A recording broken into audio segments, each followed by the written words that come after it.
ఆంధ్రప్రదేశ్ రాష్ట్ర విభజన జరిగిన దగ్గర నుండి నిత్యం యాక్టివ్‌లో ఉన్న ఒక టాపిక్ ఏంటి అంటే, సినిమా పరిశ్రమ హైదరాబాద్ నుంచి ఆంధ్రప్రదేశ్‌కి తరలివస్తుందా? సినిమా పరిశ్రమ హైదరాబాద్ నుంచి విశాఖకు వస్తుంది. హైదరాబాద్ నుంచి ఇప్పుడు అమరావతికి వస్తుంది. ఈ చర్చ నిత్యం యాక్టివ్‌గా ఉంటూ వస్తుంది. తాజాగా కూడా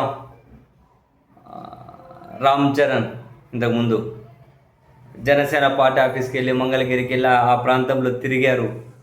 ఈ క్రమంలో మళ్ళీ రామ్ చరణ్, చిరంజీవి గారు వీళ్ళు ఏమైనా ఇక్కడేమైనా ఒక స్టూడియోకు ప్లాన్ చేస్తూ ఉన్నారా అనే చర్చ మరోసారి వార్తల్లోకి వచ్చింది. అండ్ తెలుగు సినిమా పరిశ్రమ అనేది మరోసారి అమరావతికి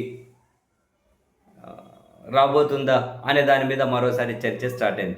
అసలు ఇది సాధ్యాలు ఎంతవరకు ఉన్నాయన్నది కీలకం. సరే, ఇప్పుడు తెలుగు సినిమా పరిశ్రమ రావాలంటే హీరోలు రావాలి, స్టూడియోలు రావాలి, పోస్ట్ ప్రొడక్షన్ వర్క్ చేసేటివి రావాలి. ఇప్పుడు ఓటీటీ ప్లాట్ఫామ్స్ దేశవ్యాప్తంగా ఎక్కువ పెరిగిపోతుంది కాబట్టి ఇంకా ఎక్కువ ప్రొడక్షన్కి ఛాన్స్ ఉంటుంది కూడా. నిజంగానే అవకాశాలు అందిపుచ్చుకుంటే బాగానే ఉంటుంది. బట్ అవకాశాలు ఎంత ఉన్నాయి అన్నది చర్చ.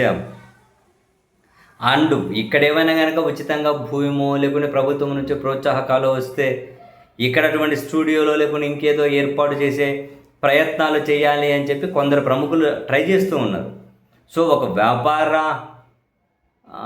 వ్యాపారానికి ఇక్కడ అన్ని అనువుగా ఉంటే మన ఇన్వెస్ట్మెంట్ తక్కువ ఉండి భవిష్యత్తులో మన ఇన్వెస్ట్మెంట్కి ఏమీ డోకా ఉండదు అనుకుంటే ఒకరిద్దరు ఈ అవకాశాన్ని అందిపుచ్చుకోవాలని చెప్పి ప్రయత్నాలు అయితే చేస్తూ ఉన్నారు. సరే, ఒకరిద్దరు అందిపుచ్చుకున్నంత మాత్రాన మొత్తం సినిమా పరిశ్రమ ఇక్కడికి వచ్చే అవకాశం ఉందా అంటే definitely big question.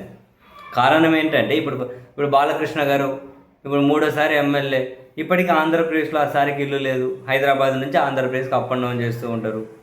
Pawan Kalyan గారు ఆంధ్రప్రదేశ్లో ఉప ముఖ్యమంత్రి, ఇప్పటికీ ఆ సారికి ఆంధ్రప్రదేశ్లో ఇల్లు లేదు.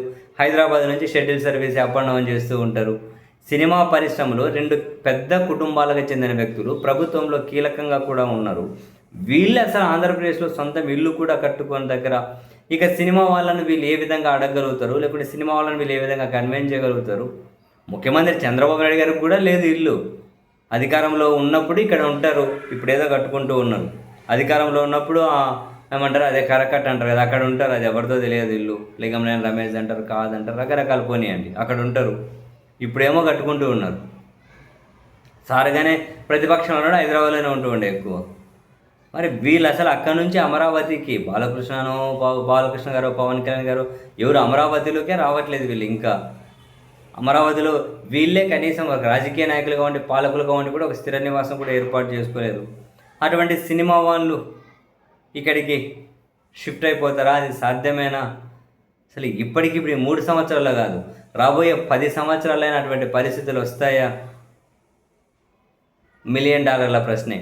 బట్ ఒకటైతే ఫ్యాక్టు, ఈ ఓటీటీ ప్లాట్ఫామ్స్ ఇవంతా పెరిగిపోతున్నాయి కాబట్టి ఈ పోస్ట్ ప్రొడక్షన్ మీద అండ్ ఇక్కడ చాలా షూటింగ్ స్పాట్స్ ఉన్నాయి కాబట్టి అక్కడ ఇచ్చే సబ్సిడీల మీద, ప్రభుత్వం ఇచ్చే ప్రోత్సాహకాల మీద ఇప్పుడున్న పెద్ద పెద్ద హీరోలు అనబడే వాళ్ళు, పెద్ద పెద్ద సంస్థలు అనబడే వాళ్ళు కాకుండా ఆ నెక్స్ట్ స్టెప్లో ఉన్న వాళ్ళైనా, నెక్స్ట్ లెవెల్లో ఉన్న వాళ్ళు అయినా ఆంధ్రప్రదేశ్లో కొన్ని ఏమంటారు చిన్న చిన్న స్టూడియోలో ప్రొడక్షన్ ఆఫీస్లో ఇవో పెట్టుకొని అక్కడి నుంచి వాళ్ళ కార్యకలాపాలు సాగించుకునే అవకాశం అయితే ఉంది ప్రభుత్వం కనుక ఆ మేరకు ప్రోత్సాహకాలు ఇస్తే.